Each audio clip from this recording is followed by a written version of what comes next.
Dicen que el tiempo cura todas las heridas, pero yo, que me he pasado la vida arreglando relojes, les puedo decir que eso es una mentira. El tiempo no cura nada. Es Dios el que decide cuándo sanar el corazón. Eran las 11 de la noche. En mi taller, el tiempo perdido. El aire estaba pesado, lleno de polvo y de una tristeza que ya no me cabía en el pecho. Mañana a primera hora, las máquinas de construcción vendrían a tirar esta vieja casona de la colonia para levantar un centro comercial de esos modernos, llenos de luces y vacíos de alma. Yo no tenía a dónde ir. No tenía lana, no tenía familia y, lo más triste, ya no tenía fe. Estaba rodeado de relojes que marcaban las horas, pero mi propia vida se había detenido el día que perdí a mi hija. Le grité al cielo, neta que le grité, si eres el dueño del tiempo, para este reloj de una vez, porque ya no aguanto la bronca. No esperaba respuesta. Pero justo cuando el reloj de pared de mi abuelo dio la última campanada, alguien tocó a la puerta. Un hombre que traía un reloj que no marcaba las horas, sino los milagros. Mi nombre es Pedro. Mi abuelo me decía que un relojero no arregla máquinas, sino que cuida los latidos del tiempo. Aprendí el oficio aquí mismo, en esta banqueta de la Ciudad de México, viendo cómo sus manos nudosas hacían revivir piezas que parecían chatarra. Pedro, me decía, nunca dejes que un reloj se detenga, porque un reloj parado es una oración que nadie escucha. Pero tras su muerte, y después de que la enfermedad se llevara a mi niña, mi taller se volvió mi tumba. Ya casi nadie usa relojes de cuerda. Ahora todos ven la hora en esos teléfonos fríos. La chamba bajó, las deudas subieron y un banco con nombres extranjeros me empezó a apretar el cuello. Esa última noche, me senté en mi banco de trabajo. Tenía frente a mí el reloj de bolsillo de mi abuelo, una pieza de oro y plata que nunca pude echar a andar. Era mi mayor fracaso. Por más que limpiaba los engranajes y aceitaba los rubíes, el segundero se quedaba ahí, tieso, como si se negara a avanzar hacia un futuro donde yo ya no quería estar. Mañana se acaba todo, abuelo, susurré, limpiando una lágrima con mi delantal sucio. Mañana tiran tu taller y yo me quedo en la calle. No pude proteger lo que nos dejaste. Perdóname, Dios, pero creo que te olvidaste de este viejo relojero. Miré por la ventana. Las luces de la ciudad se veían borrosas. Los de la inmobiliaria me habían ofrecido una miseria por el terreno, diciendo que mis papeles no valían, que eran escrituras viejas que ya no tenían fuerza legal. Sin lana para un buen abogado, estaba frito. Estaba solo contra el mundo. Me puse a guardar mis lupas y mis pinzas en una caja de cartón. Sentía que estaba guardando mis propios pedazos. El silencio de la noche era interrumpido por el tic-tac desfasado de los relojes que aún funcionaban. Me daban dolor de cabeza. Parecía que se burlaban de mí. Se te acaba el tiempo, se te acaba el tiempo. Entonces, ocurrió lo primero que no pude explicar. Todos los relojes, los de péndulo, los de cuco, los de pulsera, todos, absolutamente todos, se detuvieron al mismo tiempo. El silencio fue tan súbito que me zumbaron los oídos. Miré el reloj de pared, las 11:11. ¿Pero qué? ¿Qué pasó? Me pregunté, sintiendo un escalofrío que me erizó los pelos de los brazos. Fue en ese vacío de sonido cuando escuché el golpe. 3 toques firmes en la madera de la puerta. Toc, toc, toc. Ya no recibo trabajos. Grité, con la voz quebrada. Ya mañana no existimos. Pero la puerta se abrió solita, sin rechinar, como si el viento la hubiera empujado con delicadeza. Y ahí, parado bajo el marco de la puerta, estaba un señor que parecía salido de una fotografía antigua. Vestía un abrigo largo, negro, impecable, y un sombrero que le sombreaba la cara. A pesar de la oscuridad, sus ojos brillaban con una intensidad que me hizo soltar las pinzas que tenía en la mano. No daba miedo, al contrario, emanaba una calma que me hizo soltar un suspiro que tenía guardado hace años. Buenas noches, Pedro, dijo el hombre. Su voz no era fuerte, pero llenó cada rincón del taller. He venido desde muy lejos porque tengo un reloj que solo tú puedes arreglar. Yo me quedé mudo. No le pregunté cómo sabía mi nombre, ni cómo entró si yo tenía el cerrojo puesto. Solo me quedé mirando ese extraño reloj de bolsillo que sacó de su abrigo. Un reloj que no tenía números, sino palabras grabadas en la carátula. Me quedé tieso detrás del mostrador. El hombre no se movió, pero sentí que su mirada me estaba desnudando el alma. En este oficio, uno aprende a conocer a la gente por cómo cuida sus pertenencias, pero este señor parecía no pertenecer a este mundo de prisas y de concreto. Sacó un pañuelo de seda de su bolsillo, un pañuelo de un color blanco tan puro que hacía ver mis trapos de limpieza como basura. Dentro, envuelto con una delicadeza que me recordó a cómo mi madre envolvía al niño Dios en Navidad, estaba el reloj más extraño que mis ojos habían visto en 50 años de oficio. Era un reloj de bolsillo de plata vieja, pero la carátula no tenía números del 1 al 12. En su lugar, tenía grabadas palabras en una caligrafía que parecía brillar con luz propia: fe, esperanza, perdón, milagro, eternidad. Señor, con todo respeto, le dije, rascándome la cabeza y sintiendo que la garganta se me cerraba, yo soy relojero, no mago. He arreglado miles de máquinas, pero nunca algo así. Este reloj no marca las horas. El hombre soltó una sonrisa que me dio un calorcito en el pecho, un calor que no sentía desde que mi niña me abrazaba por las mañanas. Pedro, el tiempo de los hombres se mide en segundos y minutos, dijo con esa voz que parecía venir de todas partes y de ninguna. Pero el tiempo de Dios se mide en propósitos. Este reloj no está descompuesto, simplemente está esperando que el relojero correcto reconozca la hora de su propia salvación. Puso el reloj sobre el tapete de terciopelo de mi mesa de trabajo. En ese instante, un aroma empezó a llenar el taller. No era el olor a aceite de ballena o a metal oxidado de siempre. Era un olor a incienso, a madera vieja de iglesia y a flores blancas, como si estuviéramos en plena vigilia de Semana Santa en la catedral.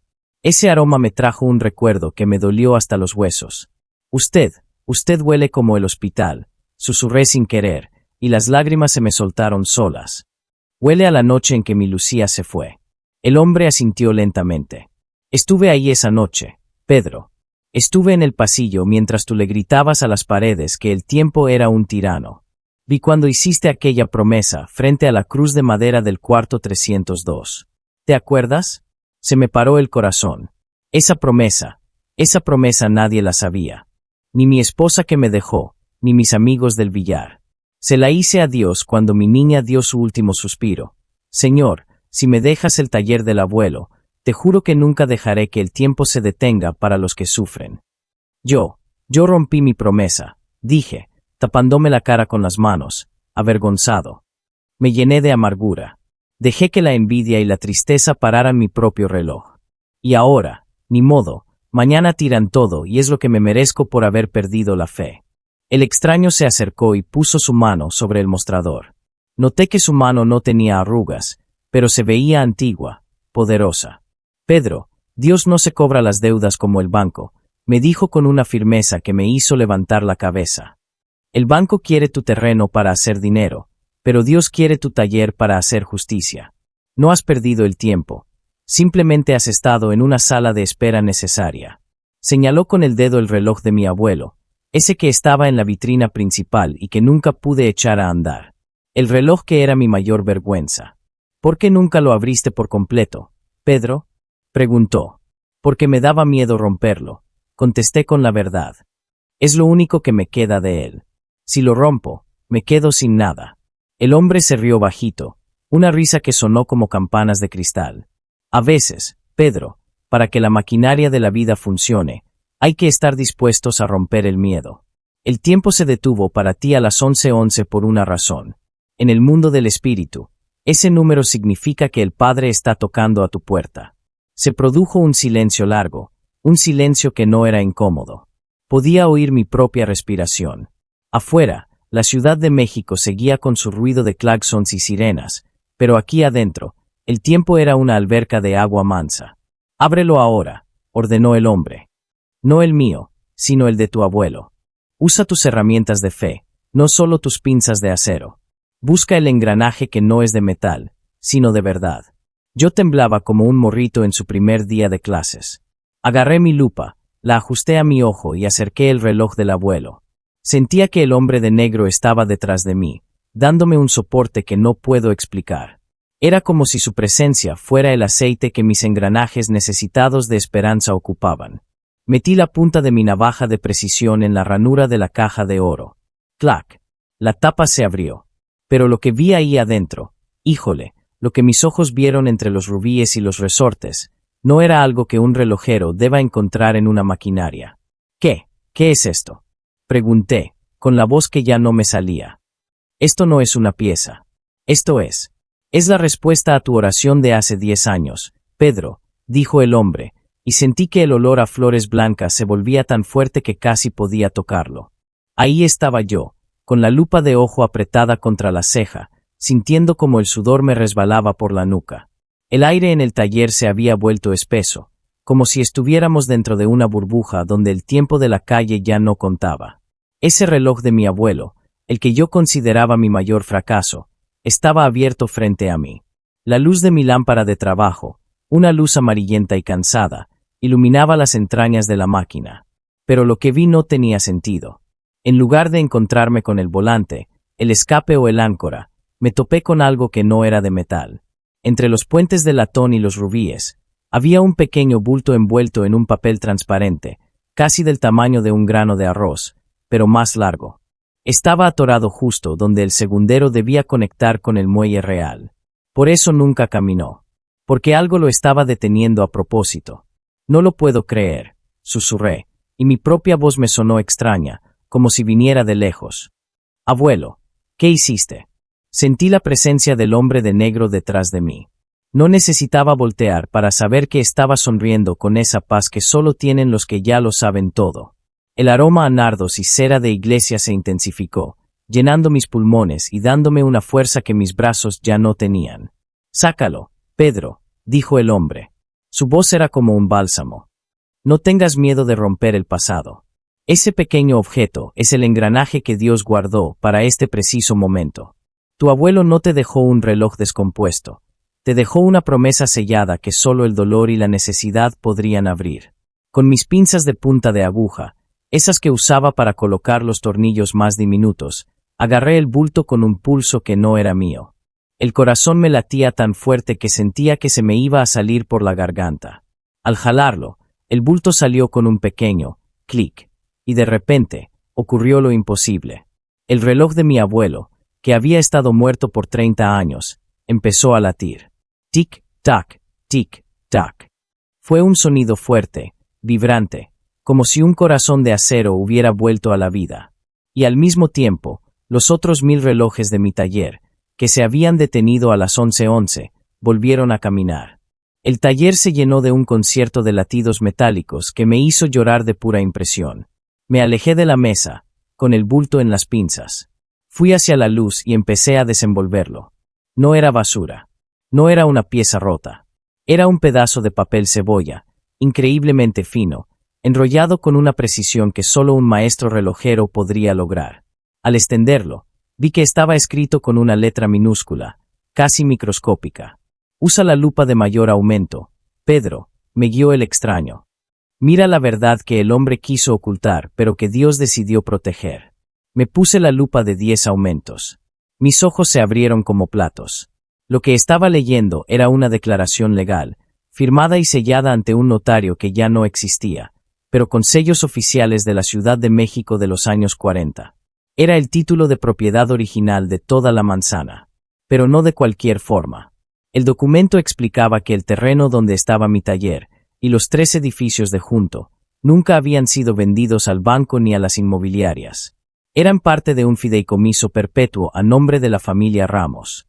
El abuelo había pagado el derecho de suelo por 100 años por adelantado. «No puede ser», dije, sintiendo que las piernas me temblaban tanto que me tuve que sentar en mi taburete viejo. «Estos tipos de la inmobiliaria, ellos dicen que mi contrato es una basura, que ya no tengo derechos. Ellos mienten, Pedro», dijo el hombre, caminando lentamente hacia la ventana, mirando hacia las luces de la ciudad que devoraba todo. «Ellos cuentan con que la gente olvida.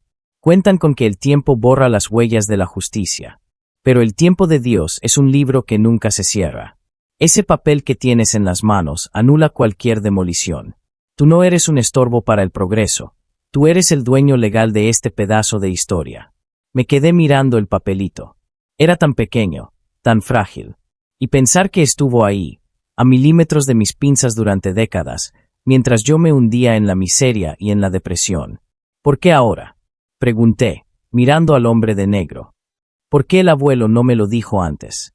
¿Por qué dejó que sufriera tanto, que perdiera mi lana, que casi perdiera la cabeza de tanta bronca? El extraño se dio la vuelta. Por primera vez, la luz de la calle iluminó su rostro. No era un hombre viejo, pero sus ojos tenían la profundidad de los siglos. Me miró con una ternura que me recordó a mi hija Lucía. Porque si lo hubieras encontrado antes, Pedro, habrías vendido el taller para buscar una vida fácil, me contestó con una verdad que me dolió. Dios necesitaba que este lugar se mantuviera abierto. Necesitaba que aprendieras a reparar el tiempo de los demás antes de poder reclamar el tuyo. Tu sufrimiento fue el aceite que pulió tu carácter. Si no hubieras llegado al borde del abismo hoy, no estarías listo para valorar la bendición de mañana. Recordé todas esas noches en que me quedé sin cenar para poder comprar una pieza para un cliente que no tenía cómo pagarme. Recordé cuando arreglé el reloj de aquella viuda que solo tenía recuerdos y yo no le cobré ni un peso. Todo era una prueba, susurré. Toda la vida es una prueba, Pedro, dijo el hombre. Pero el examen ya terminó. Mañana, cuando los hombres de traje vengan con sus máquinas, no te encontrarán derrotado. Te encontrarán con la espada de la verdad en la mano. En ese momento, el olor a nardo se volvió tan intenso que me sentí mareado. Pero no era un mareo de enfermedad, era un mareo de gloria. Sentí que el taller se llenaba de una presencia tan poderosa que tuve que cerrar los ojos. Escuché el sonido de una campana, un sonido cristalino, como si estuviéramos en la iglesia de la colonia. Abrí los ojos un segundo después, y el taller estaba en silencio. El hombre de negro ya no estaba. La puerta seguía cerrada con llave por dentro. El reloj de bolsillo que él había traído, el que tenía palabras en lugar de números, seguía sobre mi mesa de trabajo. Pero cuando intenté tocarlo, se deshizo frente a mis ojos, convirtiéndose en un puñado de polvo fino y brillante, como si estuviera hecho de estrellas trituradas. Me quedé solo, con el papelito en una mano y el reloj de mi abuelo latiendo con fuerza en la otra. Tic-tac, tic-tac. Miré por la ventana. El cielo empezaba a clarear. Las máquinas de construcción ya se escuchaban a lo lejos, el rugido de los motores acercándose para destruir mi mundo. Pero yo ya no tenía miedo. Por primera vez en 10 años, me sentía más fuerte que cualquier excavadora de acero. Agarré mi teléfono, busqué el número de aquel abogado de oficio que me dijo que no había esperanza, y le mandé una foto del papel. No pasaron ni 2 minutos cuando el teléfono sonó. «Pedro, ¿de dónde sacaste esto?», preguntó el abogado con la voz agitada. «Si esto es lo que creo que es, estos tipos del banco se van a ir a la cárcel. Esto es un fraude masivo». Colgué el teléfono. Ya no necesitaba hablar con hombres. Salí a la banqueta, respiré el aire fresco de la madrugada y miré hacia el cielo. El tiempo de Pedro Ramos acababa de comenzar. A las 7 de la mañana, el suelo del taller empezó a vibrar. No era un temblor de la tierra, era el rugido de las excavadoras y los camiones de volteo que ya estaban estacionados afuera, sobre la banqueta. El ruido era ensordecedor, como el de una bestia de metal hambrienta de historia. Me asomé por la cortina de hierro. Vi a los trabajadores con sus cascos amarillos, tirando las cintas de precaución. Y ahí, bajando de un coche negro reluciente, estaban los 3 licenciados de la constructora. Venían con sus portafolios de piel y sus sonrisas de suficiencia, esas sonrisas de quienes creen que por tener dinero y poder, pueden pisotear la vida de cualquiera. Yo me quedé un momento en silencio, frente al banco de trabajo de mi abuelo. El taller seguía oliendo a rosas y a incienso, un aroma que desafiaba el olor a diésel y a polvo que venía de la calle. Agarré el pequeño papel cebolla, ese título de propiedad que el tiempo y la fe habían guardado para mí dentro de un engranaje. Lo sentí vibrar entre mis dedos, como si tuviera vida propia. «Abuelo». «Lucía», susurré, mirando la foto de mi niña que tenía junto a la lámpara. «Hoy no perdemos. Hoy el tiempo nos da la razón». Salí a la calle justo cuando el jefe de obra levantaba la mano para dar la orden de empezar con el primer golpe de mazo a la pared lateral. «Detengan todo», grité con una voz que no sabía que tenía. Una voz que retumbó por encima de los motores. Los licenciados se voltearon, burlones. El más joven, Un tipo con el peinado impecable y una corbata que costaba más que mi renta, se me acercó con un papel en la mano. Don Pedro, ya hablamos ayer. No nos haga perder el tiempo ni el dinero. Ya tiene la orden judicial. Si no se quita, la policía lo va a retirar por la fuerza. No complique las cosas, jefe. Es el progreso, entiéndalo. Yo lo miré directo a los ojos. No sentí miedo, sentí lástima por él.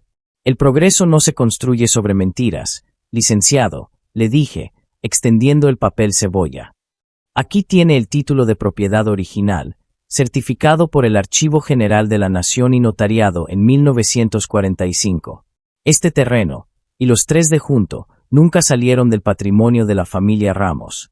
La compra que su empresa dice haber hecho es un fraude, y este papel es la prueba de que ustedes están invadiendo propiedad privada. El tipo soltó una carcajada seca, pero cuando sus ojos cayeron en el sello de agua del papel y vio la caligrafía minúscula de mi abuelo, la risa se le congeló en los labios. Se puso pálido, como si le hubieran dado un golpe en el estómago. Le arrebató el papel a su compañero y empezó a revisarlo con una lupa de bolsillo. Esto es imposible, balbuceó. Estos registros fueron destruidos en el sismo del 85. No debería existir una copia física. Para los hombres es imposible, le contesté, dando un paso al frente. Pero para el dueño del tiempo, no hay nada oculto que no haya de ser manifestado. Ustedes pensaron que este viejo relojero estaba solo, pero se les olvidó que mi socio es el que mueve las estrellas. El oficial de policía que acompañaba la demolición, un hombre que conocía mi taller desde que era un patrullero joven, se acercó y tomó el documento. Licenciado, si este documento es auténtico, y por lo que veo tiene todos los sellos de ley, yo no puedo permitir que toquen ni un ladrillo. Esto es un asunto de juzgado federal ahora. Paren las máquinas.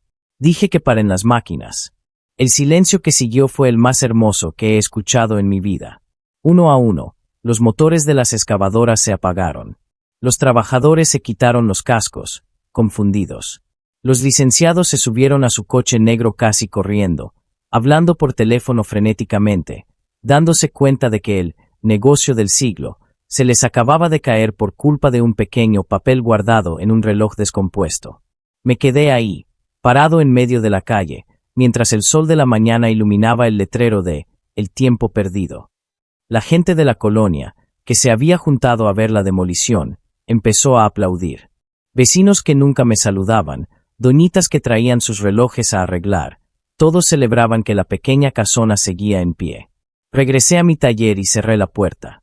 Me senté en mi silla y, por primera vez en 10 años, el tic-tac de los relojes no me dio dolor de cabeza.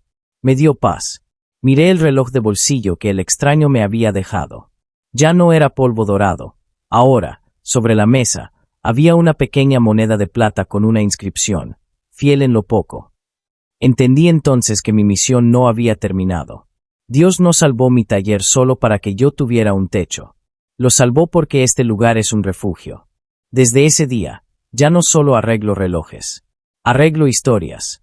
Cuando alguien entra triste porque el tiempo se le escapa, yo les cuento de la noche en que el tiempo se detuvo a las 11:11 para salvar a un hombre que ya no tenía fe. El tiempo de Dios no es un reloj de arena que se acaba, es un río de gracia que siempre fluye a nuestro favor, si tan solo tenemos la paciencia de esperar a que Él mueva los engranajes. A ti, que me estás escuchando hoy, a ti que sientes que el reloj de tu vida se detuvo en una hora amarga, a ti que ves como las excavadoras, de los problemas, de las deudas o de la enfermedad se acercan a destruir lo que tanto te costó construir. No mires el tamaño de la máquina que te amenaza. Mira el tamaño del Dios que te defiende. Pedro pensó que su tiempo se había acabado, que era un fracasado. Pero Dios tenía un documento guardado en el lugar más inesperado. A veces, la solución a tu problema está más cerca de lo que crees, escondida en ese pequeño acto de fe que te da miedo realizar. No te desesperes si ves que a otros les va mejor o si sientes que vas más lento. El gran relojero no se equivoca de hora. Él está trabajando en tu maquinaria interna, ajustando tu paciencia, aceitando tu esperanza, para que cuando llegue tu momento, brilles con una luz que nadie pueda apagar. Si hoy estás en tu 11:11, si sientes que todo se detuvo, no es el final. Es el momento en que el cielo está tocando a tu puerta. Abre, Confía y deja que el dueño del tiempo arregle lo que tú no puedes. Porque cuando Dios decide que es tu hora, no hay hombre, ni banco, ni maldad en este mundo que pueda detener el segundero de su bendición. Sigue confiando. Tu milagro ya está marcando el paso.